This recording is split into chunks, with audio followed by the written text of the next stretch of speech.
Welcome everybody to week 1 of teacher training. This is Cynthia Abulafia, and I wanted to go over some of the postures that we're looking at in this weekend. I'm going to combine the first 2 weekends actually of asana practice, since the very first weekend we have very preliminary postures that set the foundation for all of the future asana that we will be exploring. But I'll also go over the second week's round of postures. And of course, the very first posture that we look at in yoga will always be Tadasana, or standing posture. And the reason we do this is because Tadasana actually informs all of the other yoga postures. In fact, if you really get the alignment down for this one pose, you will know that it applies to almost every other pose in yoga in some way or another. Of course, different arm variations will change some minor things, but the broad strokes will be just about the same. So if you refer to the introductory videos that Kendall and I did, you'll see a lot of exploration of Tadasana and Urdhva Hastasana, or arms overhead in Tadasana. I'll do a very brief review of that here. So, some of the keys to your Tadasana equal same standing posture can start at your feet. You want to make sure that your feet are broad and flat onto the earth. And whether your feet are all the way together or hip width apart is perfectly fine. Classically, yoga asana was taught to young boys, teenagers, or even preteens. And so feet hip width apart was the same as having their feet together. Which is why in modern day yoga, which is mostly practiced by a wide range of people, it's really nice to instruct feet hip width apart, because essentially what you're looking for is a solid base. So sometimes we talk about rooting through the 4 corners of the feet. That's the inner ball of the foot, the outer ball of the foot, the inner heel, and the outer heel. And there is this principle throughout our asana practice, our physical practice, of rooting and rebounding. So whatever roots, which is those 4 corners, allows the rebound upward. And you can feel that rebound even at your feet in the inner arch of the foot, the outer arch of the foot, and the transverse arch across the toes. Kendall will talk a little bit more about that in our anatomy sections, but essentially you're beginning to learn in yoga what's called pada bandha, which is one of the secondary bandhas of rooting and rebounding through the feet. So, ball of the foot, in and out, heel in and out, press down, arches rise up. That's your diaphragm. That's the bandha action part, which refers to a diaphragm, basically.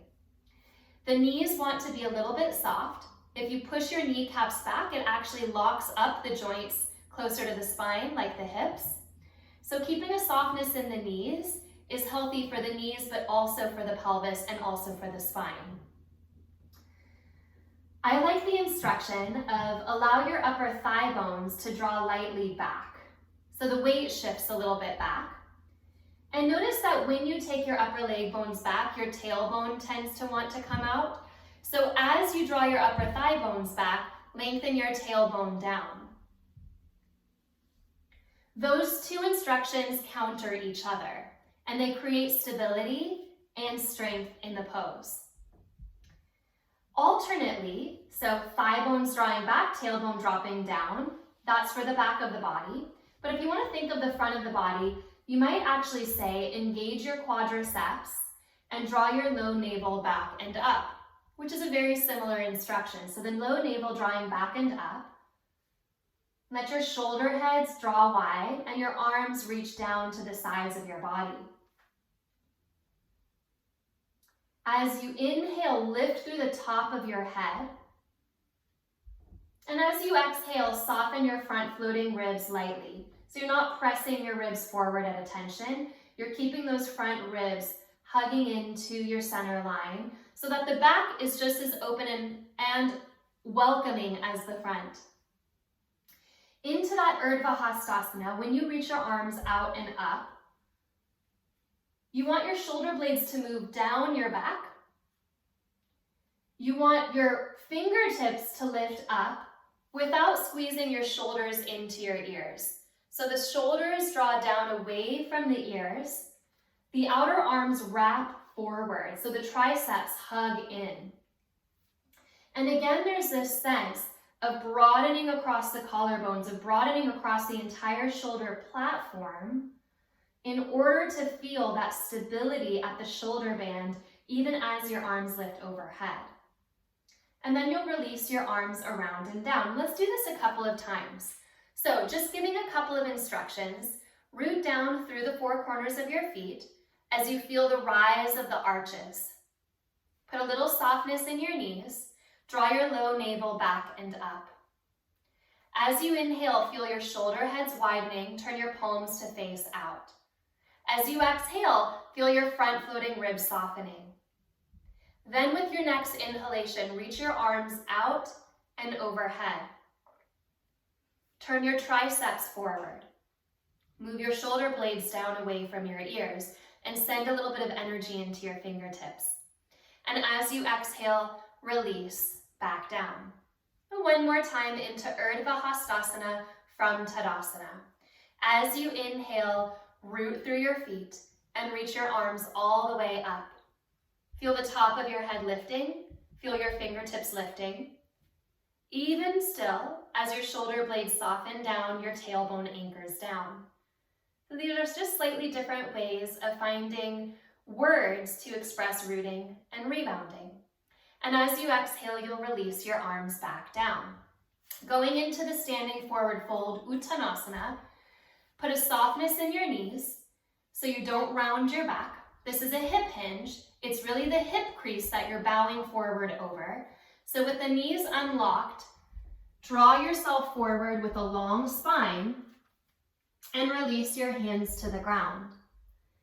Remember the instructions we just had in Tadasana, or standing posture, to shift your weight equally into the four corners of your feet. This is why Tadasana is the benchmark for all of our postures. You can see here all of those same instructions. Draw your upper thigh bones lightly back as you engage and lift from your inner thighs. So those two counter each other. Feel the lift of the inner arches of your feet, and maybe even a little bit of a lift from the outer arch and the transverse arch. And as you continue to bend your knees, I like to engage a little bit of wrapping at the deep core, so the frontal hip bones in the front of your pelvis tighten toward one another in order to allow your spine to drape a little deeper over your legs. And I invite you here to shift your weight from your heel to the ball of your foot a couple of times and find a place that works for you. Maybe you're about 60% at the ball of your foot and 40% at your heels, so that your sitting bones line up over the center of your feet rather than dropping way back. You want that weight a little forward. It helps to ignite the belly. It helps to wake up the legs. So you'll take another breath here, and coming out of this, you'll inhale and lift your heart forward. The hands can be on the ground or on the shins, but your spine is lengthening and your sternum or your breastbone is reaching through the windows of the arms. As you exhale, bring your hands to your hips. There's that softening at your knees. And then inhale and lift from the front of your pelvis. There's that reverse hip hinge to come back up. And you'll exhale, release your hands. Let's do it one more time. As you inhale, lift your arms out and all the way up.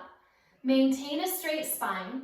Soften through your knees and hinge over the hip crease to bow forward, letting your head soften once you land down. Shift your weight through the ball of the foot. A little more weight there than in the heel. Feel your rooting and your rebounding.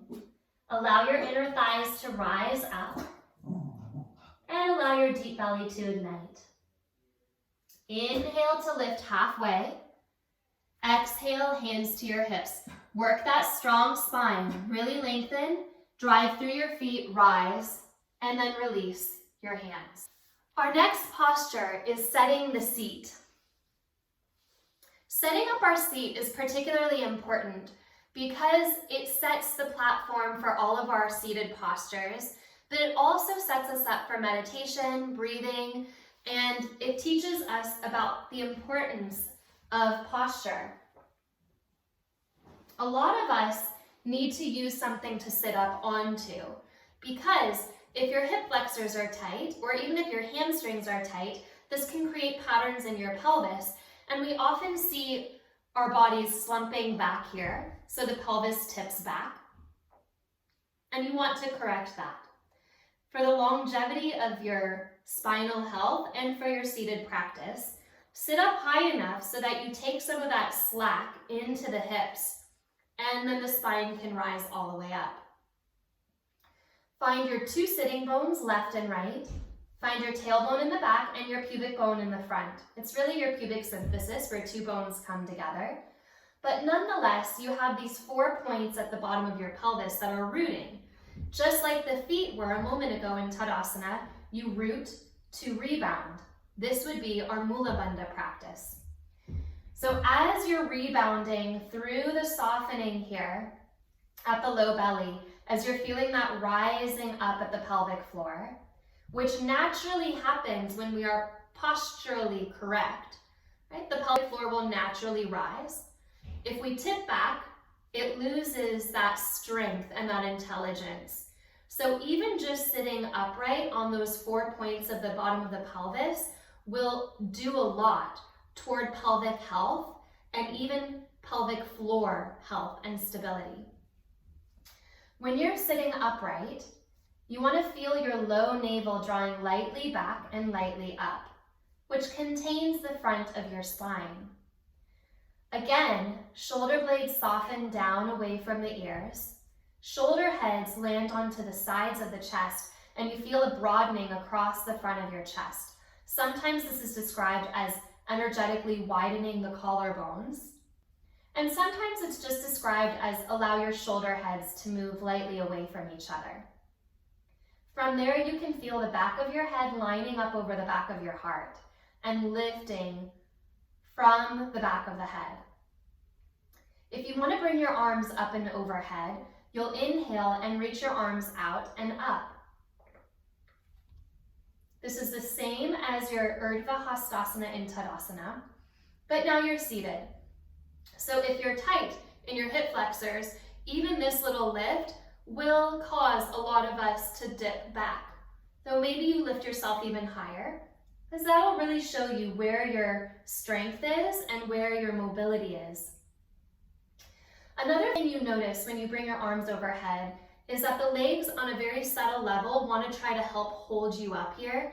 So are your hip flexors gripping? Does it feel ropey in there? And if it does, can you energetically press your leg bones down? So your pelvis is holding itself up without the assistance of the legs. You really want to feel that. So let your legs settle a little deeper and let your pelvis hold you, let your spine hold you. Again, you wrap your triceps in, you send your fingertips up and your shoulder blades down. Notice for those of you that are very flexible, this thrusting possibility at the chest. If that's you, fill the back of your chest, soften your front floating ribs by diving your sternum lightly toward your navel. So it's a kind of knitting of the frontal ribs down. Breathe into the side, the front, and the back, and then release down. Let's give that 2 or 3 cues now. Rooting into the 4 points at the bottom of your pelvis, feel a rise through the pelvic floor, low navel back and up.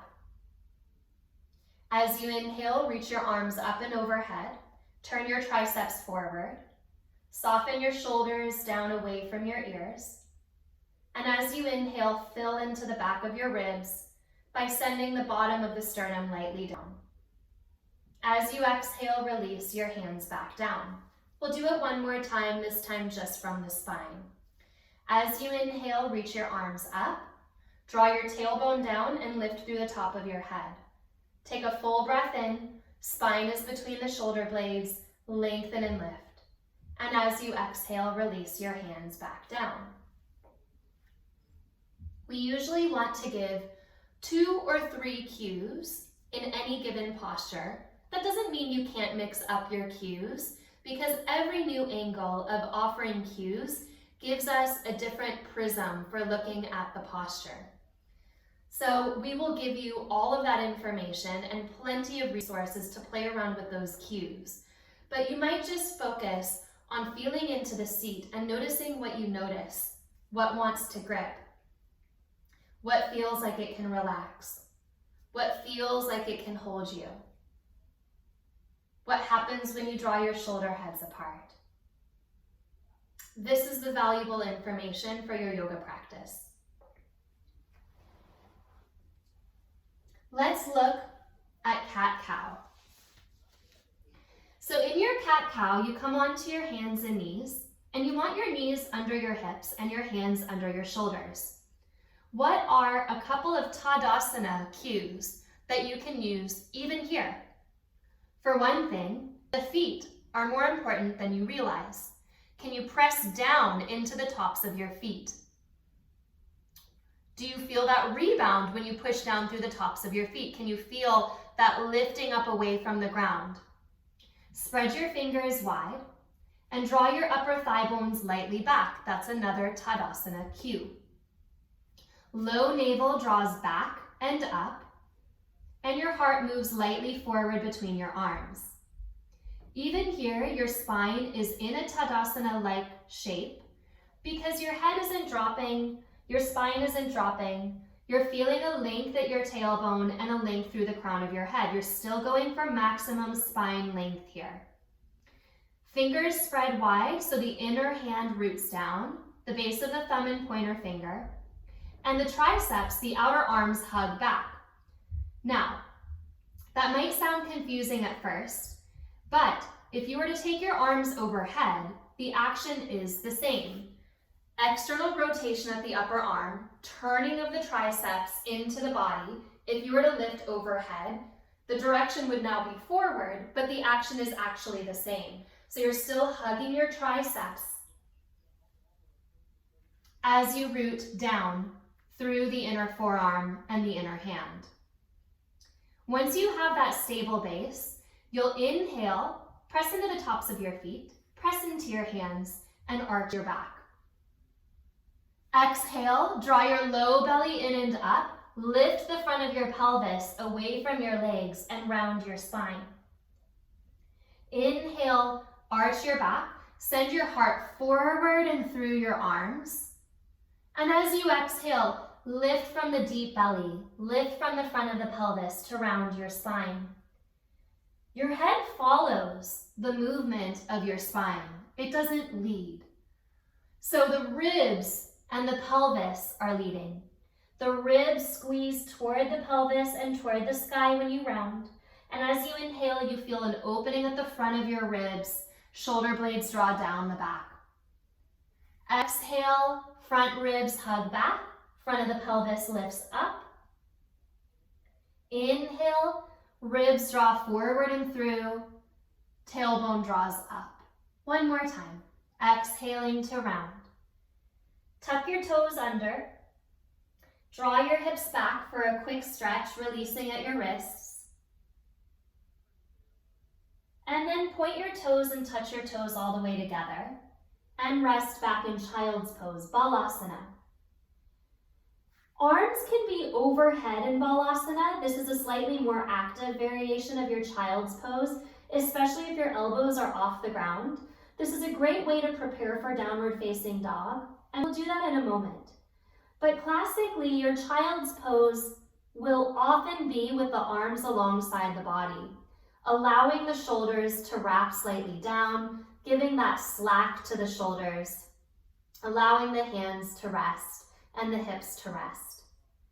It's really nice here to take a few breaths into the back of your body. And I notice that when I breathe into my back here, my sacrum, which is right here in between the two pelvic bones, has some mobility. So as you inhale, the sacrum rises a little, and as you exhale, it softens a little. This is an actually very important action at your sacrum. And it allows some movement into the spine as well as that which courses through the spine, which is cerebrospinal fluid, prana, life force. So you feel that kind of wave-like action as you inhale, rippling up, and as you exhale, softening down. For some of us, this is too deep at the hip flexor. There are two modifications that you can take for child's pose that I love. The first modification is taking your head in line with your pelvis. So that drag down of your head can actually tug for some of us on our low back. And just placing your hands and fists under your forehead is an amazing modification to recreate the balance between your head and your hips. You're in a straight line now. That's one modification. Another modification would be for your hips. If you have tight hip flexors, this can actually be a really challenging pose. It can also be challenging on the knees because you can see how squeezed the knees are.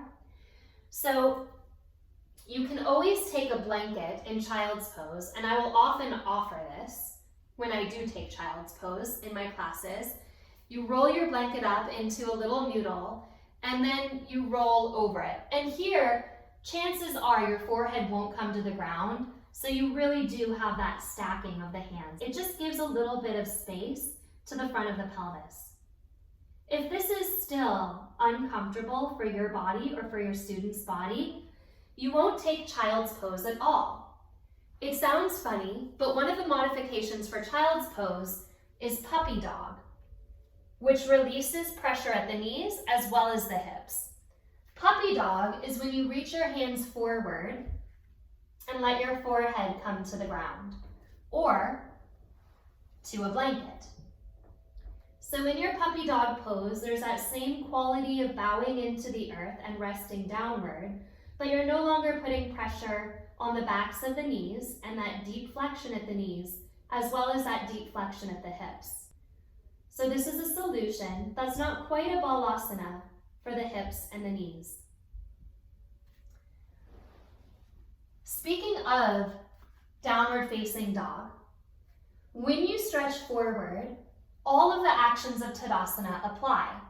So you're wrapping your triceps down, rooting into the base of the thumb and pointer finger, which captures the spiral. When you rock down too much, the hands flip up. So what you're doing is countering. This is a kind of a rooting and rebounding, right? You're rooting your triceps, you're rooting the thumbs so that you can feel that rebound of energy up your arm bones. Front floating ribs soften. Sternum draws toward the navel. That's a Tadasana cue. Shoulder blades draw away from the ears, another Tadasana cue. And then you'll tuck your toes under and press back into downward facing dog. Now you have your feet cues from your Tadasana. Put a softness in your knees and draw your thigh bones back. And spread your toes wide. A lot of us don't have our heels on the ground, which is totally fine, but you're still rooting into the inner foot and the outer foot equally. So there's that rooting at the feet and the legs and that rebounding up and back. In fact, the more you allow your knees to bend, the more you can reach your tailbone back and up. Because remember, again, this is about your spine. So if you're trying to stick your knees back, it might actually take that length out of your spine because you've rounded forward. So by bending your knees, you can find that length in your spine again. Here's a little trick that I like in downward facing dog, and this also has to do with the position of the spine. I've noticed over the years that sometimes people have shoulder discomfort in down dog or even head and neck discomfort. So traditionally, the head really rests in down dog toward the ground, but I've actually found that this resting of the head is another form of strain for some of us. If I were to be upright, it would look like this.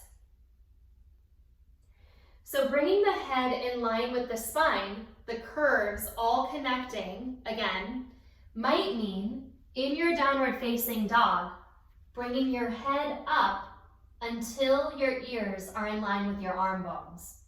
So rather than dropping the head, you can offer the head to lift an inch or two so that it's in line with the rest of the spine. Then pushing into your hands, pushing into your feet, you can really send your hips back. You'll take another breath like that. And let's meet again in child's pose.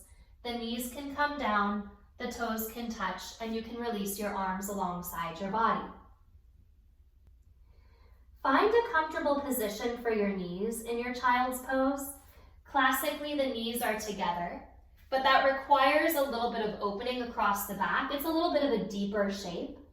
Some of us like this with the knees together, and certainly if you've already warmed up in a little bit of flow, it's a good option to offer your students.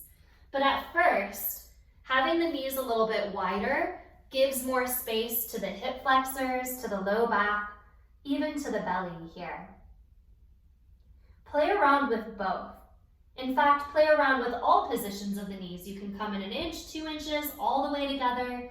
See what the difference is for your low back, for your hips, for your knees, even for your feet and your shoulders.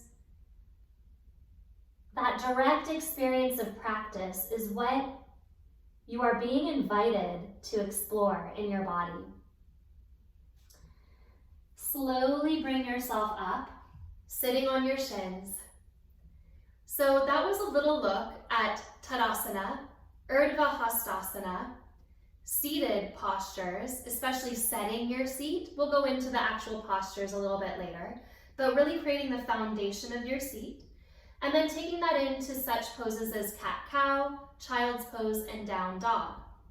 The last pose that we're looking at in this weekend is plank pose. Why go into such a challenging pose so quickly? Well, it's basically Tadasana, but facing the ground. You're changing your relationship to gravity, so you're adding a lot of strength to the pose. But you'll notice when you come into your plank pose, and you can do this with your knees on the ground. I'll do this with my knees off the ground to show you. The principles are the same. So you spread through your fingers, root into the base of the thumb and pointer finger. You hug your triceps back. Front of the sternum softens down. Tailbone reaches toward the heels.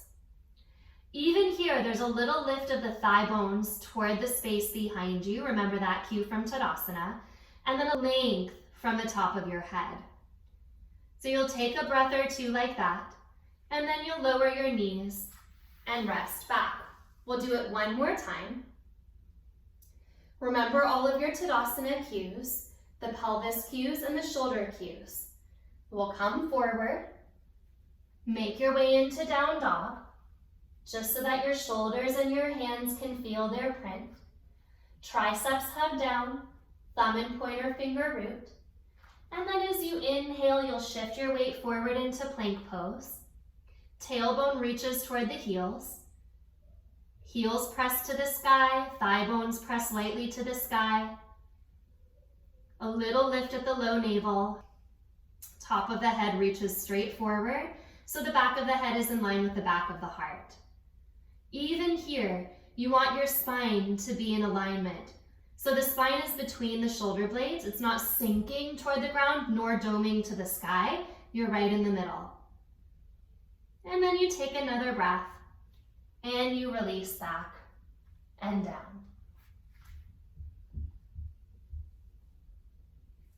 We'll go through all of these postures in person, but that's your quick recap. And we'll do another video for the following weekend. Enjoy your practice. Thank you so much.